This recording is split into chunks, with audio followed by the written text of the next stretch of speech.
Alright, here's our 2-minute ride down to Molly Kathleen. That's about 8 of them. Make sure we don't drop this. Go down there, 1,000 feet. Wow. Yeah, that's pretty tight. Yeah, Get Shaft on the Molly Kathleen, and this is a 2-compartment shaft. We're riding on the haulage side, so we haul all the rock up out of this side of the shaft, and then we also haul the miners and the equipment up and down on this side. And over here in front of us to the south, there's another compartment. That is called a manway, and that is a series of ladders that runs all the way from the surface down to the 1,000-foot level. So if there's ever a problem with a hoist breaking down or a power outage or something along that line, we can climb up out of the line on those ladders. And if you're in good shape, it takes about an hour, hour and a half to climb out the line on that 1,000-foot ladder, so we don't want to do that today. And in the shaft here, we cut levels on the average about every 100 feet apart. So when you see these lights going by, well, those are the different levels, and that's where we mine back in there looking for the veins of golds. And this shaft here, it is timbered all the way down with big timbers like 6x6s and 8x8s and 10x10s. And then these cages, they ride down on guides. They're 4x6 oak wood guides. They're on the north and south side of the cage. They go all the way to the top to the bottom. And they keep the cage from spinning around. They guide it right down through here, just like an elevator or something. And in that manway side, there's also an airline over there. Most of the equipment down here operates on compressed air. So there's 2 big compressors up on the surface. That 4-inch airline, it brings that compressed air down here for 1,000 feet.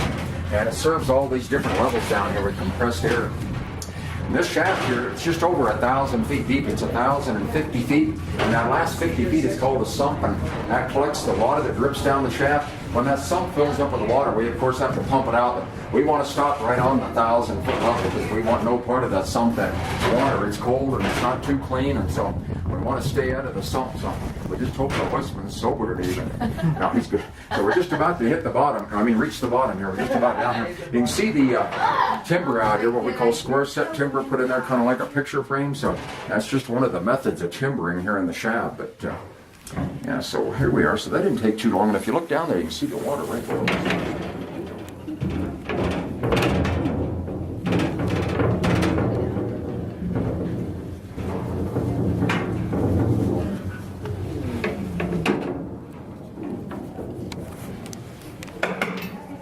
All right, so watch your step coming off. Stand right over there by that sign. Yeah, you go ahead. You're doing good. We've already had our bath today, so we want to stay out of the sump now.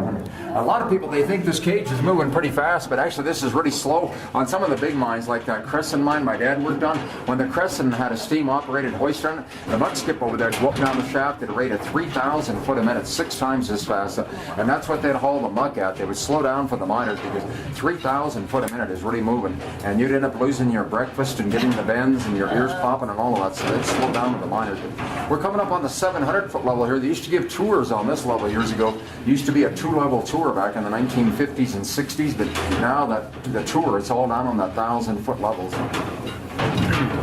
Yeah, right there's 700. And the next level, we'll see is 600. So, like I say, the levels are roughly 100 feet apart here in the shaft. And this is probably not a good time to talk about the cable breaking, but if the cable does break right above our head up here, those are called dogs. They're spring-loaded safety dogs. They automatically set into the timber, and they stop this cage very abruptly. It's a very quick stop, but it's better than going to the bottom of the shaft. We don't want to test those dogs out there. Cable breaking. And if you look behind you there, you'll see a red light, and that's the level of the counter. I mean, yeah, that's 400-foot level. That's the level of the town of Cripple Creek. So, yeah, 400. And this is really the best part of the miner's day after been down there for 8 hours, come up with the daylight. So, although if you're working graveyard or swing shift or whatever, especially in the winter time, you're sleeping during the day and you don't see a whole lot of daylight. And they do work the mines 24/7 when they're in full operation. In the old days, it was 3 8-hour shifts, and now that new mine, they're working on it 3 to 4 days a week, 12 hours a day. So, myself, I feel I have a lot safer 3,000 feet underground than I do in downtown Denver. I'll stay down there. I like it underground. But if you look out here, you can see the ladders. There's 1,000 feet of ladders, and there's a landing about every 20 feet, so you can't stop and rest. It's still a long climb up out of there on those ladders. Wow. Good. Bobby. Are you back? We're good, yeah. System all Yes, it is. Welcome back. You got to put your hard hats in those buckets.